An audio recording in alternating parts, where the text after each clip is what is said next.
Now, if I asked you if I could have sex with your mom, you'd probably tell me to go fuck myself. So don't worry, I'm not going to ask you that.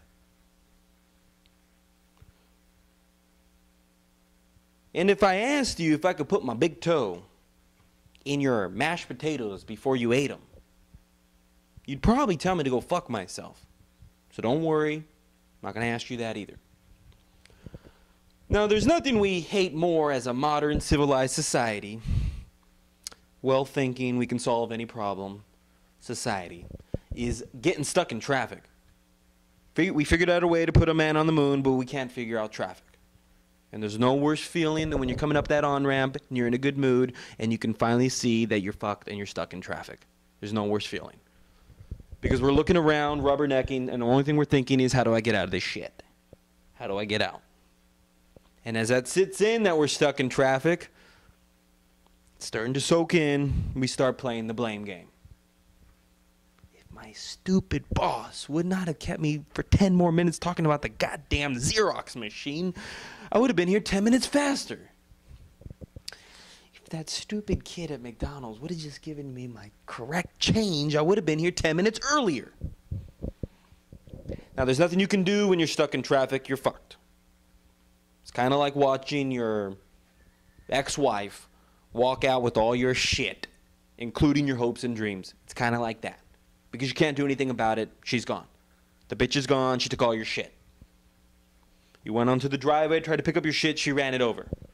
Hopes and dreams all fucked up. And now she's on her way to her new boyfriend's house.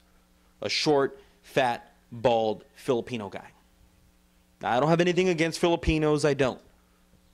My beef is strictly with short, fat, bald guys. Because they're taking our women and it's got to stop.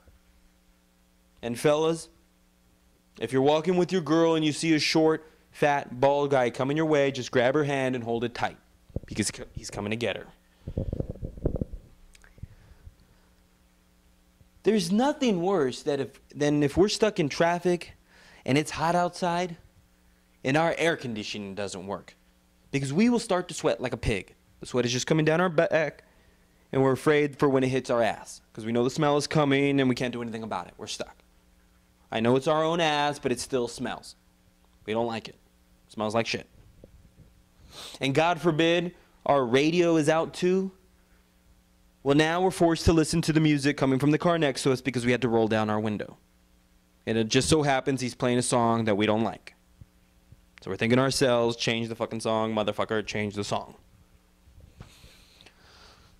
Now, there's not much to do in traffic,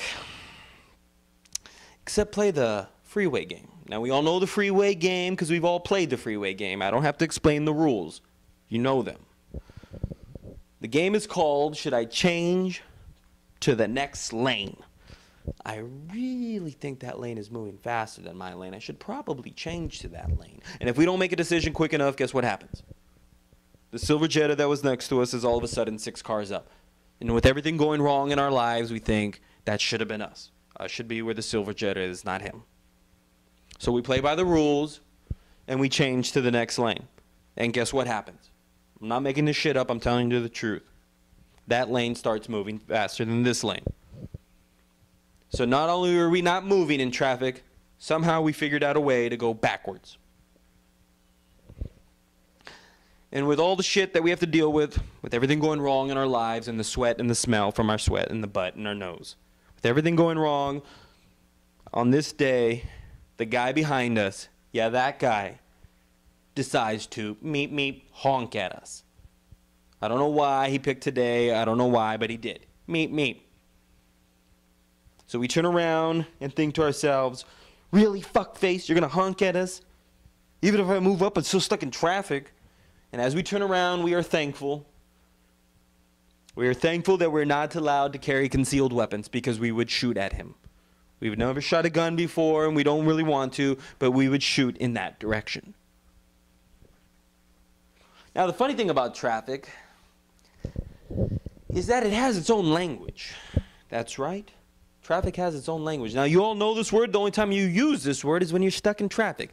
It's when you're sitting there and you can see ahead that there's an accident. Ooh, damn, there's an accident.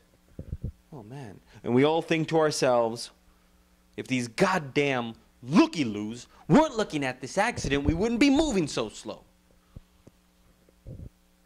But when it's our turn to pass the accident, we all think, fuck you guys, I waited in line too. I don't give a shit, don't judge me. Because as we pass the accident, we think, I'm looking at the accident too.